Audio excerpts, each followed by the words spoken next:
Hello दोस्तों, नमस्कार दोस्तों, स्वागत है आप सभी का ऑनलाइन अड्डा फॉर स्टडी यूट्यूब चैनल पर। इस वीडियो में हम बात कर रहे हैं कई बड़ी और लेटेस्ट अपडेट के बारे में जो कि संबंधित है शिक्षा सेवा चयन आयोग के माध्यम से शिक्षा सेवा चयन आयोग के अध्यक्ष की तरफ से की गई घोषणा के बारे में। साथ ही साथ अगर बात की जाए यूपी टीईटी, टीजीटी, बीजीटी या इसके अलावा उत्तर प्रदेश की नई प्राथमिक शिक्षक भर्ती के अलावा शिक्षक भर्ती के अंदर पदों की संख्या बढ़ने के बारे में और कंप्यूटर शिक्षक भर्ती को लेकर डिटेल में हम बात करेंगे। चैनल को सब्सक्राइब करके बेल आइकन को दबा लें और वीडियो को लाइक कर दें, जिससे कि आपको रियल ऑथेंटिक जानकारी ऑनलाइन अड्डा फॉर स्टडी यूट्यूब चैनल के माध्यम से मिलती रहे। सीधे शुरुआत करते हैं मुद्दे की। जैसा कि दोस्तों आप जानते हैं कि उत्तर प्रदेश शिक्षा सेवा चयन आयोग के अंदर नए अध्यक्ष का कहीं न कहीं जो नियुक्ति है वो कर दी गई है, लेकिन एक बड़ी अपडेट ये भी सामने निकल कर आ रही है कि नए शिक्षा सेवा चयन आयोग के अंदर अध्यक्ष की नियुक्ति तो हो चुकी है, लेकिन नियुक्ति हो जाने के बाद वो भर्तियों को लेकर कई अनाउंसमेंट भी कर रहे हैं। लेकिन एक छोटी सी समस्या का सामना करना पड़ रहा है और वो ये है कि अभी तक नए शिक्षा सेवा चयन आयोग के जो नए अध्यक्ष बनाए गए थे उन्होंने कहीं न कहीं पदभार ग्रहण नहीं किया है, यानी कि आसान भाषा में कहा जाए तो उन्होंने अभी तक ज्वाइनिंग नहीं ली है। उसकी वजह सामने निकल कर आ रही है कि जहाँ पे वो पहले प्रोफेसर के पद पर थे वहाँ से अभी तक उनको कहीं ना कहीं कह सकते हैं कि रिजाइन जो किया गया या जो भी वहाँ से कहीं ना कहीं कार्य मुक्त करना होता है वो नहीं हो पाया है, जिस वजह से अभी तक वो ज्वाइनिंग नहीं ले पा रहे हैं। तो इस बात को लेकर हमें ज़्यादा परेशान नहीं होना चाहिए। जब सरकार ने उनको यहाँ पर नियुक्त कर ही दिया है तो आज नहीं तो कल वो ज्वाइनिंग तो कर ही लेंगे। लेकिन बात है भर्तियों को लेकर कि भर्तियों के संबंध में उनका क्या रोड मैप है और किस तरीके से भर्तियों को लेकर वो आगे काम करने वाले हैं। इसी को लेकर एक निजी चैनल को दिए गए साक्षात्कार के अंदर उनकी तरफ से जानकारी भी दी गई थी कि भर्तियों को लेकर जो उनका रोड मैप होगा, सबसे पहले तो भर्तियों के संबंध में वो एक कमेटी का गठन करेंगे और उस कमेटी के गठन करने का कहीं ना कहीं उद्देश्य यही होगा कि जो भर्तियों से संबंधित मामले लटके हुए हैं, कौन सी भर्ती कहाँ पे लटकी हुई है, किसका विज्ञापन क्यों नहीं निकाला जा रहा और किसका अगर विज्ञापन निकाला गया है तो परीक्षा क्यों नहीं हो पा रही, और भी तरह तरह के जो मामले हैं उससे संबंधित उनके कहीं ना कहीं जो प्रोसेस हैं वो उनको कंप्लीट करेंगे और उसके बाद में इन भर्ती प्रोसेस को कहीं ना कहीं शुरू करने की कोशिश होगी। सबसे पहले अगर बात की जाए सवाल का जवाब देते हुए अध्यक्ष के माध्यम से स्पष्ट शब्दों में कहा गया कि जो भर्तियां लंबित हैं पहले उनको प्राथमिकता में कंप्लीट करने का कोशिश की जाएगी।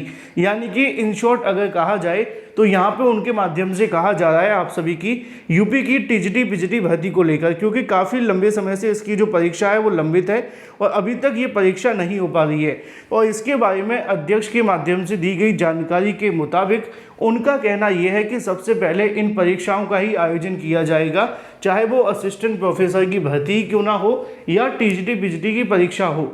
साथ ही साथ अध्यक्ष के माध्यम से ये भी जानकारी दी गई कि जो असिस्टेंट प्रोफेसर भर्ती परीक्षा लटकी हुई है उसको भी तत्काल प्रभाव से कराना होगा। तो टीजीटी बीजीटी को लेकर तो रोड मैप पहले से ही आयोग का क्लियर है कि वो जल्द से जल्द इन परीक्षाओं को कराना चाहते हैं और जल्दी से जल्दी इनकी जो कह सकते हैं जो इंतजार है अभ्यर्थियों का वो ख़त्म करना चाहते हैं। लेकिन ये होगा कब तक? अब आप जानते हैं कि जल्दी नए शिक्षा सेवा चयन आयोग के अंदर यहाँ पर नियुक्ति होती है इनकी, तो उसके बाद में भर्तियों को लेकर अपने आप काम शुरू हो जाएगा। अब एक चीज़ यहाँ पे और सबसे बड़ा इंतजार करने वाली थी वो बेसिक शिक्षा विभाग के अंदर शिक्षक भर्ती को लेकर, यानी कि उत्तर प्रदेश में प्राथमिक शिक्षक भर्ती के बारे में। जब मैम से यहाँ पे पूछा जाता है कि उत्तर प्रदेश में नई प्राथमिक शिक्षक भर्ती को लेकर क्या अपडेट है और प्राथमिक में जो बेसिक शिक्षा विभाग के अंदर काफ़ी लंबे समय से भर्तियाँ लटकी हुई हैं, तो उन्होंने कहा कि मेरा जो उद्देश्य है वो स्पष्ट है कि उत्तर प्रदेश में जो बेसिक के विद्यालय हैं वहीं से कहीं ना कहीं जो भविष्य वो जनरेट होता है हमारे देश का और वो सबसे महत्वपूर्ण है, इसलिए उस पर फोकस भी होगा। और उन्होंने ये भी कहा कि उत्तर प्रदेश की जो बेसिक शिक्षा विभाग के कहीं ना कहीं शिक्षक हैं उनके लिए नई शिक्षक भर्ती को लेकर जो प्रावधान है, जो नियम है, उनसे संबंधित वहाँ की जानकारी लेते हुए कौन सा मामला किस तरीके से रुका हुआ है और किस तरीके से उसे कंप्लीट करना है, इन तमाम चीज़ों को समझकर उनके माध्यम से कदम उठाए जाएंगे। यानी कि अगर इन शॉर्ट कहा जाए तो जो वो आपकी टीजीटी बीजीटी भर्ती की बात की जाए, है ना, या अगर बात की जाए पीजीटी भर्ती को लेकर, या हो आपकी सुपर टीईटी जिसको आप प्राइमरी शिक्षक भर्ती के नाम से जानते हैं, इन तमाम भर्तियों को लेकर नए शिक्षा सेवा चयन आयोग की अध्यक्ष के माध्यम से स्पष्ट कहना है कि वो भर्तियों से संबंधित जो भी प्रोसेस है उनको as soon as possible complete करेंगे उसके बाद में। और अगर आप इस इंटरव्यू को देखना चाहते हैं तो मैंने इसको लेकर एक वीडियो पहले ही देर रात को अपलोड कर दिया था। वो वीडियो आप सभी को यहाँ पर देखने के लिए मिल जाएगा। ये वाला वो वीडियो है जिसके अंदर आप सभी को ये सारी की सारी जानकारी मिल जाएगी। आप चैनल पर जाकर के इस वीडियो को चेक कर सकते हैं। तो यहाँ पर नई शिक्षा सेवा चयन आयोग के अध्यक्ष के इंटरव्यू को अगर देखा जाए तो उनका मानना ये है कि सबसे पहले लंबित भर्तियों की परीक्षा होगी, यानी कि जिसमें आपकी टीजीटी पीजीटी का एग्ज़ाम होता है उसको कराने की तैयारियां हैं। फिर उसके बाद में जो बेसिक की भर्तियाँ उन पर भी कहीं ना कहीं फोकस होगा। बेसिक की भर्तियों पर फोकस होगा तो आप जानते हैं कि यूपी-टीईटी परीक्षा पर भी फोकस देखने के लिए मिलेगा, क्योंकि सरकार नई प्राथमिक शिक्षक भर्ती का विज्ञापन जब भी जारी करने की तैयारी करती है वहाँ पे यूपी-टीईटी नामक जो चीज़ है वो आ जाती है। और यूपी-टीईटी कई सालों से हुआ भी नहीं है, 2 साल हो चुके हैं और अभी तक यूपी-टीईटी नहीं हो पाया।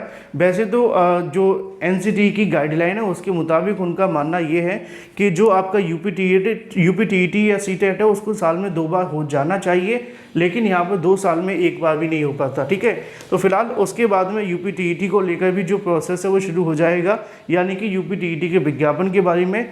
फिर उसके साथ साथ 27,713 नई प्राथमिक शिक्षक भर्ती को लेकर आदेश दिया गया है कोर्ट के माध्यम से, उससे संबंधित भी प्रोसेस शुरू हो सकते हैं। लेकिन ये तभी शुरू होगा जब नई शिक्षा सेवा चयन आयोग और शासन के बीच में वार्तालाप होगा नई शिक्षक भर्ती को लेकर। क्योंकि इंटरव्यू के अंदर एक चीज़ तो स्पष्ट है कि उन्होंने भी नई शिक्षक भर्तियों से संबंधित जो कमेटी बना करके शासन को भेजने की बात कही है, यानी कि इसमें थोड़ा बहुत योगदान शासन का फिर भी रहेगा। ऐसा नहीं है कि यूपीपीएससी अपनी मर्जी से कोई विज्ञापन निकाल देती है, यूपीएससी भी निकाल देती है, लेकिन नई शिक्षा सेवा चयन आयोग में शायद ऐसा नहीं हो पाएगा। फिलहाल ये तो हो जाती है अपडेट नई शिक्षा सेवा चयन आयोग अध्यक्ष के बारे में। अब थोड़ी सी बात कर लेते हैं अपनी अगली अपडेट को लेकर, जो कि संबंधित है उत्तर प्रदेश में शिक्षक भर्ती के अंदर पदों की संख्या बढ़ी है, साथ ही साथ कंप्यूटर शिक्षक भर्ती को लेकर भी। अगर बात की जाए जो आप सभी के महाविद्यालय होते हैं वहाँ पर शिक्षकों के लिए 71 नए महाविद्यालयों को कहीं ना कहीं यहाँ पर बनाया गया है, जिसके अंदर पदों के सृजन को लेकर भी जानकारी देखने के लिए मिल रही है। महाविद्यालय संचालन का जिम्मा स्वयं उठाने का निर्णय लिया है शासन के माध्यम से, यानी कि वो प्राइवेट पीपीपी मॉडल पर नहीं चलेंगे। पीपीपी मॉडल एक तरीके का देखने के लिए मिलता है जहाँ पे किराए की ज़मीन पर महाविद्यालयों को खोल दिया जाता है, विद्यालयों को खोल दिया जाता है, फिर किराए के शिक्षक भी ले लिए जाते हैं, तो बहुत सारी चीज़ें होती हैं। लेकिन पीपीपी मॉडल पे ऐसा नहीं होगा। सरकार कहती है कि हम ही इसको चलाएंगे और अपने तरीके से प्रोसेस करेंगे।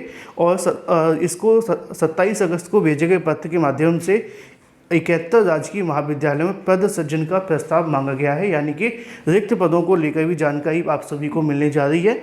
नई शिक्षक भर्ती के अंदर पदों की संख्या भी बढ़ेगी असिस्टेंट प्रोफेसर को लेकर। इसी के साथ अगर बात कर ली जाए उत्तर प्रदेश के कंप्यूटर शिक्षकों के बारे में, एक तरफ हमारा देश विश्व गुरु बनने की तरफ है, वहीं दूसरी तरफ हमारा देश अभी तक कंप्यूटर चलाने के लिए सक्षम नहीं है। क्यों नहीं है? क्योंकि प्राइवेट स्कूलों के अंदर पढ़ाने के लिए हमारे पास पैसे नहीं है, प्राइवेट कंप्यूटर क्लासेस लेने के लिए, कोचिंग के लिए पैसे नहीं है। लेकिन वहीं दूसरी तरफ सरकारी विद्यालयों के अंदर कंप्यूटर पढ़ाने के लिए शिक्षक नहीं है। और ये समस्या आज से नहीं कई सालों से चल रही है। पिछले साल 2018 में शिक्षकों की भर्ती के लिए विज्ञापन निकाला गया था, वहाँ पर योग्य अभ्यर्थी न मिल पाने की वजह से 3000 से ज़्यादा पद खाली चले गए थे LT ग्रेड के अंदर।